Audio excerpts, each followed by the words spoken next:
de la 10e édition de la Semaine du numérique. Cybernétique au cœur des innovations technologiques pour vous informer.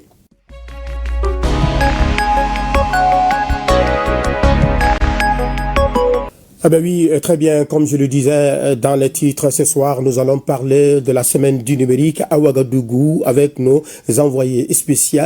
Kariatou Kone et Julie Traoré vont nous parler ce soir des enjeux de cette semaine du numérique à Ouagadougou. Une cérémonie d'ouverture qui a été présidée par le président Ibrahim Traoré, tenue le 18 novembre dernier. Ce soir, revenons sur cette cérémonie d'ouverture à Ouagadougou où le Mali a participé avec une forte délégation. En sa tête, le ministre de l'économie numérique et de la modernisation de l'administration, Alhamdou Ag Ilien. Le Mali était au cœur de cette semaine du numérique à Ouagadougou. Suivons ensemble les temps forts de cette cérémonie d'ouverture avec nos envoyés spéciaux, Kadiatou Kone et Julie Traoré. Ouagadougou, la capitale du numérique tout au long de cette semaine, un rendez-vous devenu incontournable pour les acteurs du digital, les décideurs et les jeunes innovateurs.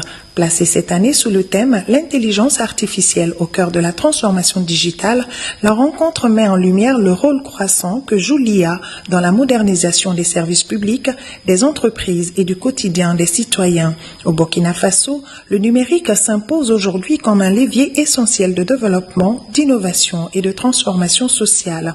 Avec cette édition, les autorités du pays des hommes intègres entendent donc renforcer l'écosystème numérique national et encourager les initiatives capables d'accélérer la transformation digitale du pays.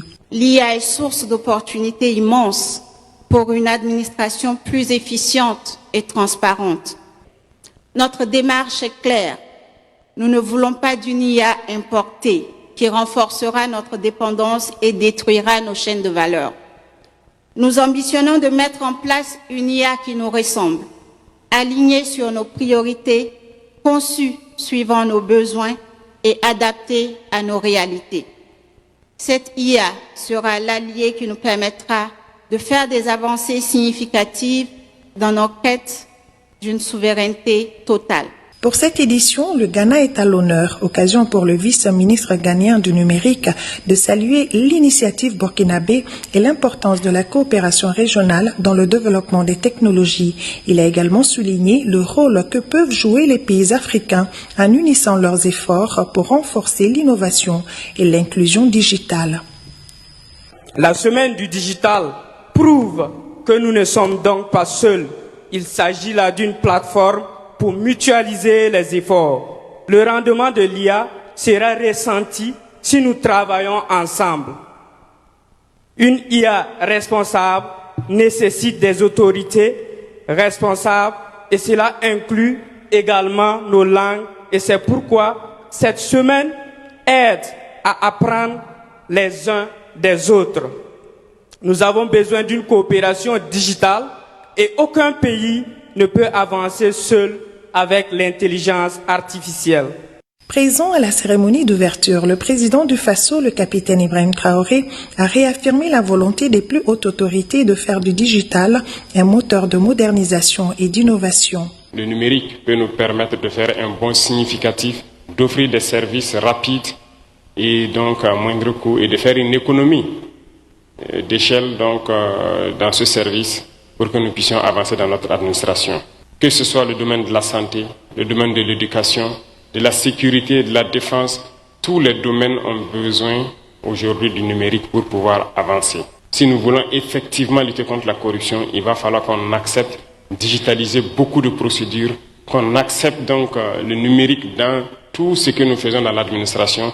Le capitaine Ibrahim Traoré trouve que l'intelligence artificielle représente une opportunité stratégique pour renforcer la protection de nos territoires et la sécurité des populations. Aujourd'hui, en termes de défense, qui ne serait pas content que de sa position, qu'il puisse peut-être avoir des images et ses coordonnées d'une situation particulière, transmettre à une unité qui a déjà la situation en temps réel et qui doit intervenir sur le terrain. Ça permet de sauver des vies parce que ça vous permet de mieux préparer et d'anticiper la situation. La semaine du numérique de Ouagadougou accueille une forte délégation malienne conduite par le ministre en charge du numérique, Alhamdou Ag Ilien, de partager son opinion sur le thème de cette année. Les pays de l'AES entendent faire de l'IA un instrument au service de la paix et du développement. Il y a vraiment une très grande cabale contre nos pays dans laquelle tout est utilisé. Le numérique est utilisé, l'intelligence artificielle est utilisée, la délation est utilisée. Et nous autres, nous allons vraiment utiliser tout ce que la technique, notamment l'intelligence artificielle, nous met à notre disposition pour faire rétablir la vérité grâce d'abord aux ressources humaines que nous avons et aussi à tout ce que la technique nous offre, tel que l'intelligence artificielle. J'invite la jeunesse et l'ensemble de la population de l'AES à vraiment faire un usage sain et humain et utile à l'humanité. Hadji Ali Salatou, ministre de la Communication et des Nouvelles Technologies de l'Information du Niger. Mais là, on doit envisager une forme de mutualisation en termes de moyens, de capital humain pour y parvenir, vu l'appréciation qui est faite à raison ou à tort de l'IA. Par exemple, une certaine méfiance vis-à-vis de l'IA. Certains voient une forme de défiance de l'IA même en tant que tel. L'IA, c'est un outil positif, un outil concret, mais dont l'utilisation doit être canalisée, encadrée, mieux appréhendée par la jeunesse, nos autorités, les premiers responsables. Ce rendez-vous de Ouagadougou montre que l'intelligence artificielle au cœur de la transformation digitale n'est pas seulement un outil d'efficacité, c'est un levier de stabilité, un pilier de résilience et un atout majeur dans la lutte contre l'insécurité.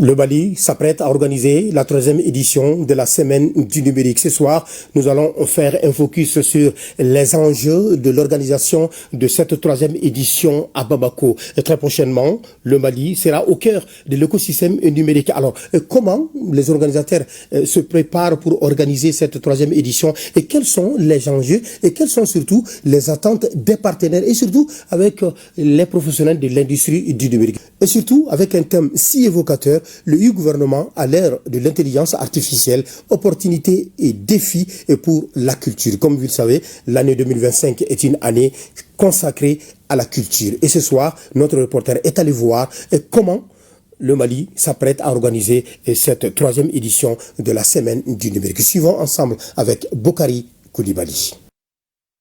Le Mali s'apprête à accueillir pour la 3e fois la plus grande messe des technologies de l'information et de la communication.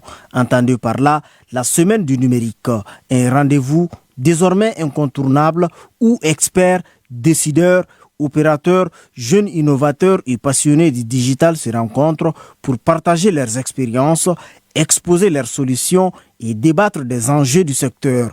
Mais au-delà du partage, cette édition se veut résolument tournée vers l'action. La semaine du numérique, ce n'est autre chose qu'une rencontre des acteurs du secteur du numérique pour s'échanger des idées, donner des pistes de solutions aux différentes problématiques, également créer un réseau fort de coopération et de collaboration, mettre en lumière les compétences, notamment au niveau de ce qu'on appelle de notre côté les startups, qui sont des jeunes qui sont là, qui ont des idées brillantes, comme je l'ai dit, des compétences vraiment avérées, mais qui sont dans l'ombre et qui évoluent dans l'anonymat le plus absolu. Donc, de leur permettre d'avoir ce cadre-là pour exposer leurs talents et de les propulser. Cette 3e édition s'articule autour d'une thématique d'une brûlante actualité, les e-gouvernements à l'ère de l'intelligence artificielle, opportunités et défis pour la culture, un sujet stratégique qui met en lumière la transformation des services publics, la dématérialisation, la protection des données, mais aussi la place de la culture dans un écosystème digital en pleine mutation. C'est tout simplement voir dans quelle mesure nous pouvons aller vers une administration électronique Vous avez vu, par exemple, lors des concours, les casiers judiciaires sont très difficiles à obtenir, les duplicata, les copies des diplômes et tout. Il faut faire des files interminables aujourd'hui pour aller déposer son dossier, pour aller faire ceci, cela, certificat de nationalité. Donc ça fait beaucoup de tractations pour constituer un dossier. Il s'agira pour nous aujourd'hui d'aller très rapidement à la mise en place des systèmes qui puissent permettre aux citoyens, sans se déplacer, de faire de telles demandes et de pouvoir être satisfaits par l'administration sans pour autant en fait avoir à subir tous ces désagréments-là. C'est l'un des premiers objectifs que nous recherchons par cette digitalisation.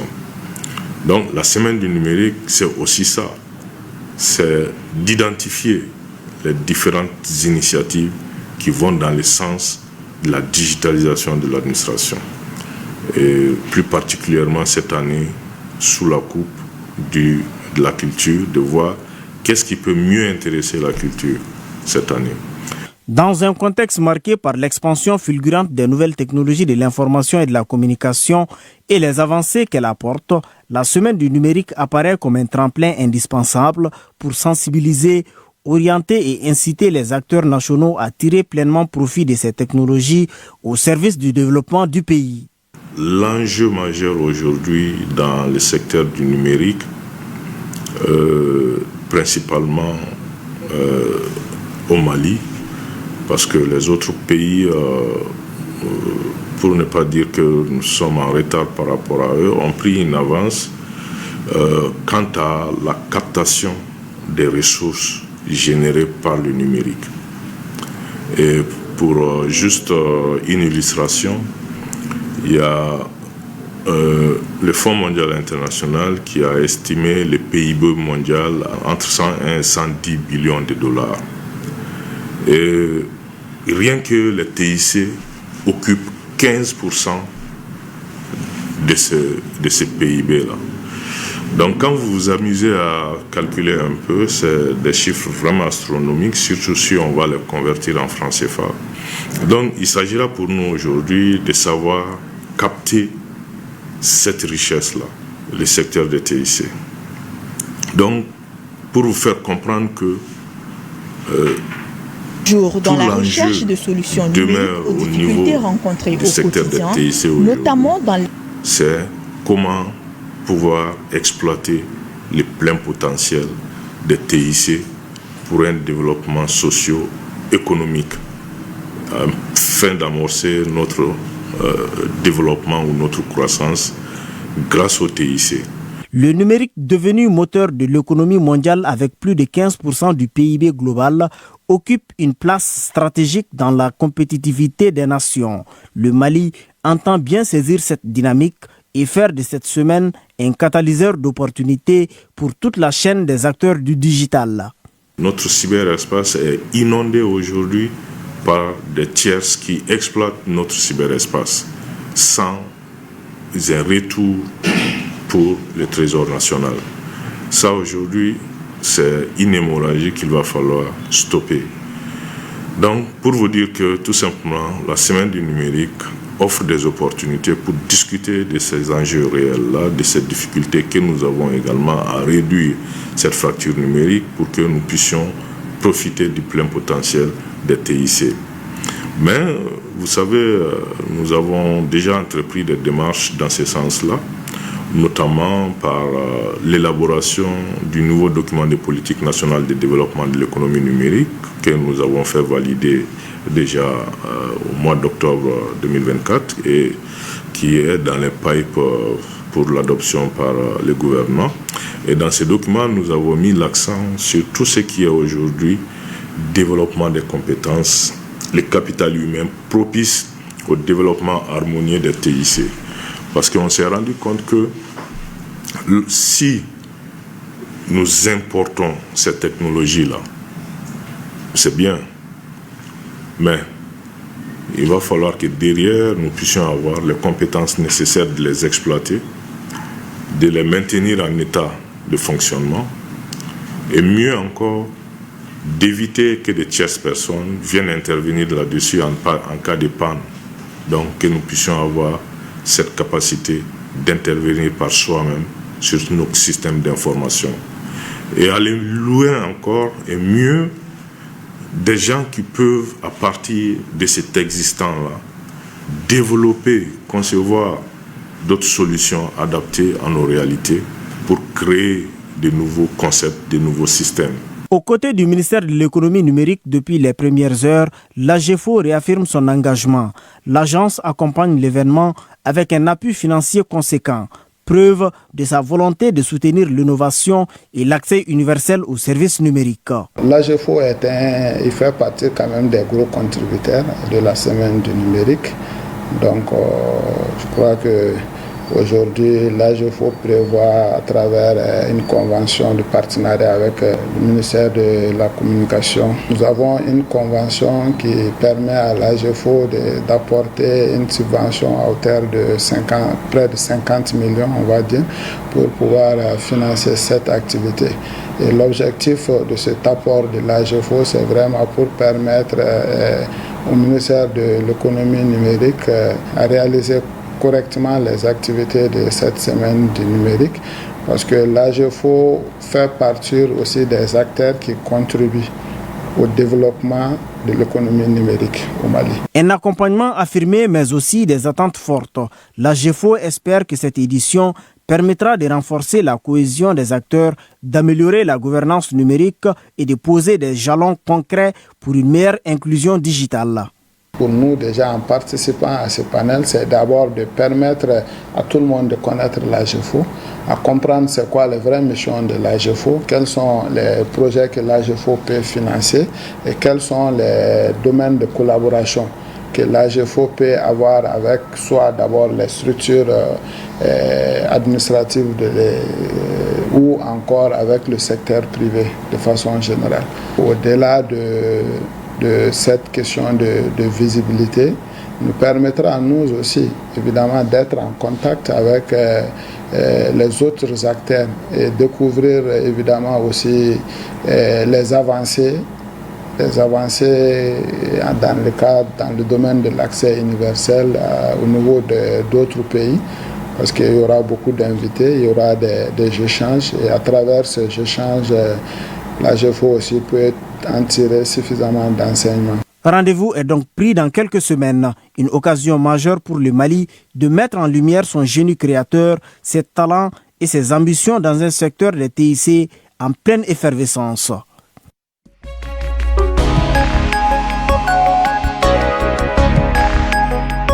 Très bien, toujours dans le cadre de l'organisation de la 3e édition de la semaine du numérique. Ce soir, nous allons faire un retour sur la 2e édition. Alors, voyons ensemble ce soir avec les lauréats de cette 2e édition comment les projets évoluent et qu'est-ce que la semaine du numérique a apporté justement comme changement dans leur organisation, sinon dans leur projet. Ce soir, notre reporter Aminata Ouedraogo est allé à la rencontre de ces lauréats-là, notamment, Aïssata Sall, qui a remporté le premier prix de la 2e édition de la semaine du numérique avec son projet Ekodol, et également celui qui a remporté le 2e prix avec son projet Save City. Voyons ensemble comment ces projets évoluent et voyons ensemble également comment leur ingéniosité continue à porter fruit. Suivons ensemble ce reportage avec Aminata Ouedraogo.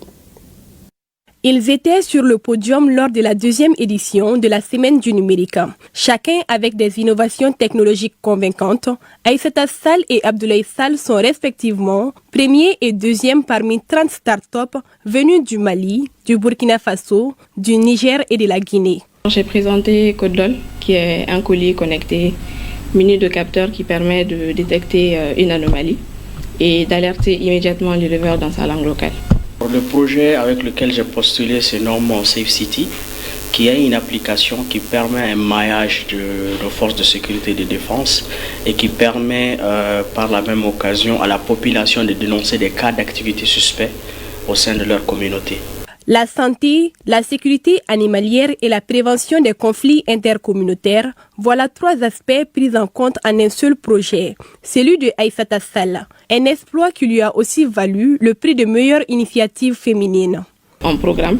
Donc c'est à partir de là que l'éleveur va recevoir tout ce qui concerne la vache, la température, le battement cardiaque et le nombre de pas et même la gestation de l'animal. Voilà, il y a un système de géolocalisation à l'intérieur du collier pour permettre aux éleveurs de savoir où se trouvent exactement leurs animaux. Surtout qu'on a remarqué que dans la zone de Mopti et consorts, chaque fois les animaux rentrent dans les champs et il y a des guerres qui se font entre les éleveurs et les agriculteurs. Donc le collier permet également de savoir où se trouve l'animal. L'éleveur a la possibilité de tracer une limite virtuelle avec l'application que l'on propose. Comme ça, il sait où se trouvent ses animaux et il peut empêcher que les animaux ne rentrent dans les champs également. SafeCity, de son côté, est une application d'alerte conçue en collaboration avec les forces de sécurité en vue de faciliter leurs interventions.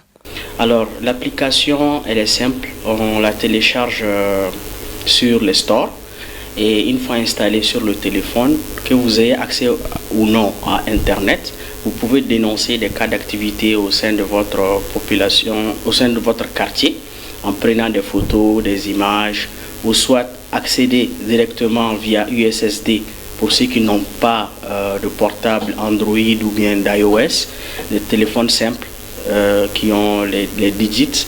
Vous composez le dièse 421 dièse et là vous choisissez l'option que vous souhaitez, le cas d'activité que vous souhaitez dénoncer. Et une fois que cela est fait, l'alerte est envoyée de façon automatique aux forces de sécurité et de défense qui disposent d'une plateforme qui est déjà déployée lors d'une phase test avec la DGPN et qui reçoivent cette alerte et qui vont aller dans le traitement et dans la gestion afin de réduire les temps d'intervention. Une année après, Codol et SafeCity poursuivent leur chemin. De simples débutants l'année dernière, ces lauréats parviennent aujourd'hui à proposer d'autres innovations. Et ce, grâce aux fonds obtenus lors de la Semaine du numérique. À la Semaine du numérique, le premier prix c'était 3 millions. Et le deuxième prix que j'ai pris encore, qui était le prix de l'entrepreneuriat, ça c'était 1 million. Donc en tout, j'ai reçu 4 millions. J'ai gagné la Semaine du numérique avec ce collier-là. Donc les fonds que nous avons reçus nous a permis de moderniser encore plus le collier, d'ajouter un panneau solaire et d'effectuer des tests sur le terrain. Eh bien, la différence entre les deux, c'est que ce collier-là permet uniquement de prendre la température, battement cardiaque et nombre de pas, et surtout avertir l'éleveur lorsqu'il y a un problème. Mais là, il y a encore plus d'autres avantages, comme vous pouvez le voir. On a ajouté un panneau solaire, et puis on a ajouté beaucoup d'autres options, comme je le disais, qui était la limite virtuelle, qui permet à l'éleveur de savoir où se trouvent exactement les animaux. Déjà avec l'événement, nous avons eu beaucoup de visibilité. Ça nous a ouvert beaucoup de portes. Et c'était vraiment magique, extraordinaire. C'était une expérience vraiment waouh. En termes d'évolution, nous avons travaillé sur pas mal d'outils parce que les fonds réellement nous ont servi à améliorer encore plus notre produit. D'ailleurs, je vais vous le présenter. Nous avons ce qu'on appelle ici les Lacana ID Card, qui semble être une carte banale. Maintenant, cette carte, il se trouve que c'est une carte intelligente qui est liée à l'ensemble des numéros verts. Des numéros verts, SOS, notamment la police. Quand vous vous sentez en danger, la carte, vous le mettez autour de votre cou. Okay? Et là, il vous suffit, par exemple, lorsque vous êtes attaqué, de l'activer. Et de façon automatique, vous allez voir que, là, c'est un test, vous allez voir que le mobile, il va commencer à sonner d'un instant à l'autre. Vous voyez, SOS, la canne. Vous voyez. Donc, les forces de sécurité reçoivent systématiquement cette alerte et ils sauront exactement quoi faire. Cet outil peut être utilisé au sein de l'administration pour protéger les agents de l'administration, même ceux qui sont reculés, par exemple, qui sont dans des régions telles que les préfets, les sous-préfets, les gens qui sont vulnérables et qui sont tout le temps attaqués, même nos forces de sécurité peuvent l'utiliser. Parce que de façon discrète aujourd'hui, qu'est-ce qu'on a constaté? Lorsque vous êtes attaqué, tout de suite, on retire tous les portables, les téléphones portables et tout. Mais cet outil, elle passe vraiment anodin. Au-delà d'être une simple plateforme de rencontre entre les acteurs, la Semaine du numérique a servi de mettre en lumière les génies créateurs en Afrique. Une opportunité de financement pour concrétiser leurs idées et de réduire le taux de chômage au Mali.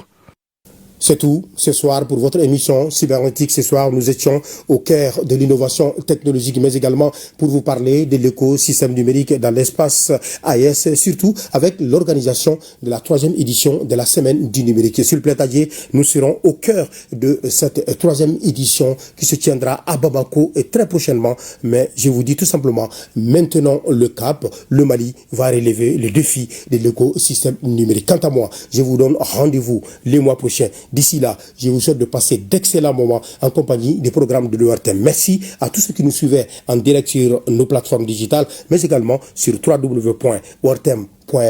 Rendez-vous le mois prochain. Gardez tout simplement cette phrase, ensemble, je dis bien ensemble, absolument rien ne nous résistera.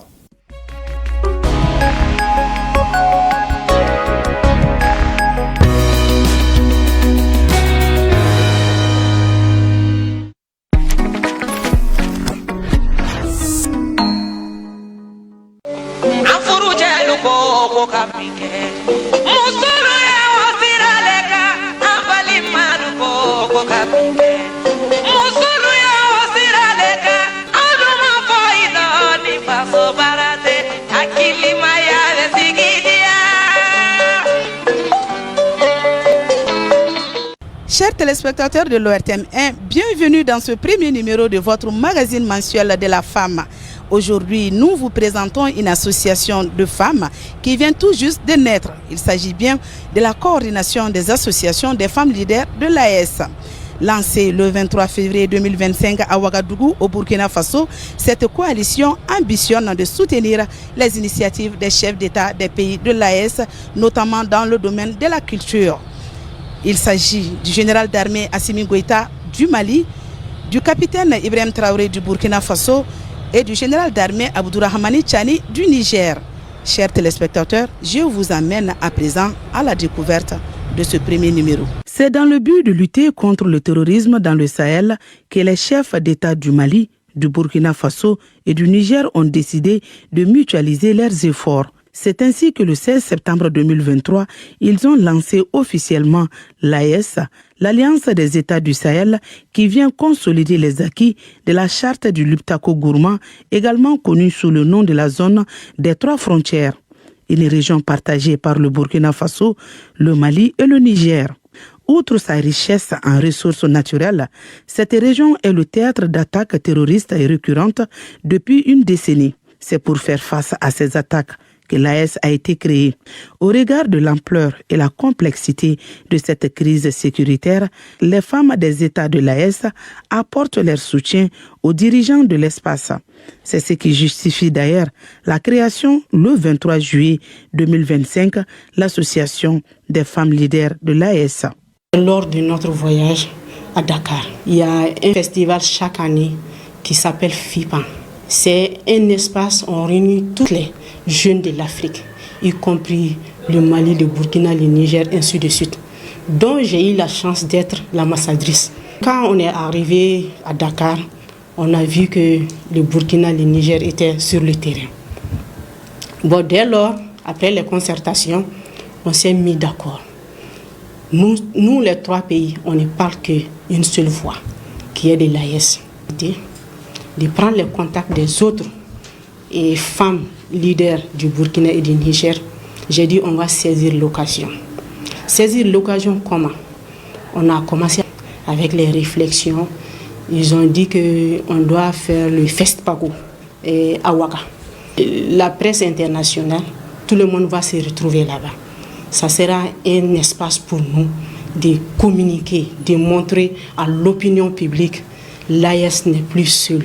Il y a la coordination des femmes leaders de l'AES qui sont avec nos autorités de ces 3 pays. C'est ensemble qu'on peut arriver. Et quand la coordination est arrivée, en tout cas, les femmes ont accueilli ça avec une grande joie.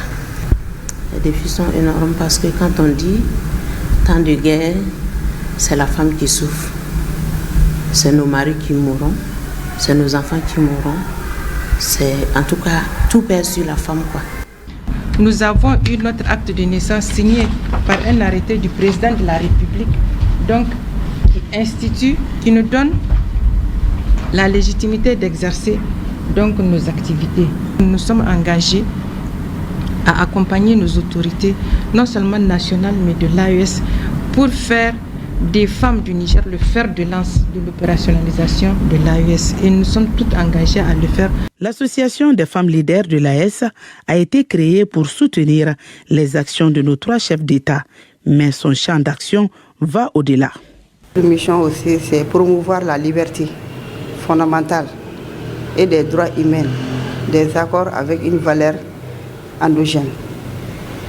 Coordonner des activités citoyennes, des associations, des membres de coordination et initier les projets économiques et sociaux et bénéficier les femmes et les communautés. Donc valoriser les patrimoines culturels sahéliens à travers l'éducation et les transmissions des savoirs. Renforcer la coopération entre le Mali, le Niger et le Burkina Faso. Lors du premier anniversaire de l'AES, les chefs d'État ont mis l'accent sur la défense, la diplomatie et le développement. Pour gagner ce pari, l'association a décidé de faire de son cheval de bataille l'éducation à nos valeurs et celle de la jeunesse. On ne peut pas se développer, on ne peut pas parler de la diplomatie sans l'éducation.